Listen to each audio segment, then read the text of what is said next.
Hey there and welcome to Photoshop 301, Section 3, the pen tool and paths. In this section, we're going to show you everything you need to know about using the pen tool in Photoshop. Now, the pen tool is one of my favorite tools in Photoshop because it allows me to make really accurate selections. For instance, if you want to cut your subject out from your background, there really is no better tool to use than the pen tool. Now, it does take a little bit of getting used to. So in this section, we're going to show you everything you need to know to actually use the tool. And then go ahead and practice using it just a little bit on your own, and then you're going to start to see how useful the pen tool can be in Photoshop.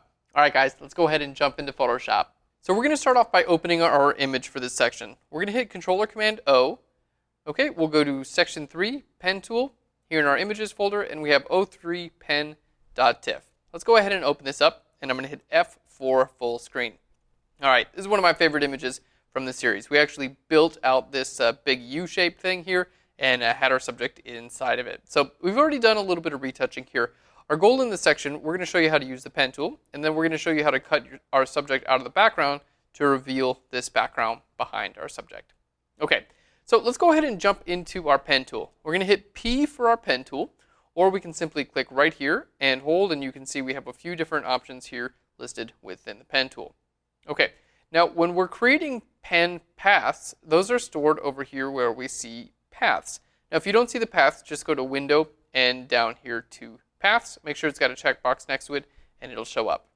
All right, let's go ahead and start off with our default. So we're going to grab our pen tool, and you're going to see as I start to make a pen path, basically, anytime you start clicking with the pen tool, it's going to create what's called a work path. So you can see it there. All right, now in this case, I'm just going to click a couple of times with the pen tool, okay, and we're going to see this is our work path that we're creating. So a work path is basically any path that's currently in progress. Now, paths are a lot like layers. So layers, you have a bunch of different layers and you can work with each of those separate. Paths are really similar. So in this case, let's say this is a path that we want to go ahead and save. We want that path to stay there, and then we can create a new path and continue working from there. So let's go ahead and double click where it says work path. Okay, and I'm just going to type in the number 1 and hit OK. So that's going to be saved as path number 1. Now I can unclick from path number 1, and then we don't see our paths. All right, now let's say I want to create a new path. So this time I'm going to go ahead and click on my new path icon. Here we see we have path number 1. All right, let's go ahead and zoom in. And this time, instead of just clicking, I'm going to click and drag. So the pen tool works by basically making curves. So if I click and drag in this direction, okay, we have two control arms, and these basically dictate the direction of my curve. So if I click here and drag in this direction, you can see this is our pen path, okay? And this control arm and that control arm are pulling this path in that direction. So now we can see we have another control arm that's out this way, right? So if I click here, I can predict that this control arm is going to pull my pen path in that direction. Okay, this is doing the same, and then now we have another one setting us up, okay, to be pulling out in that direction. So if I click over here, I can predict that it's going to be pulling me out in that direction. So click over there, and we can see it does indeed pull out in that direction.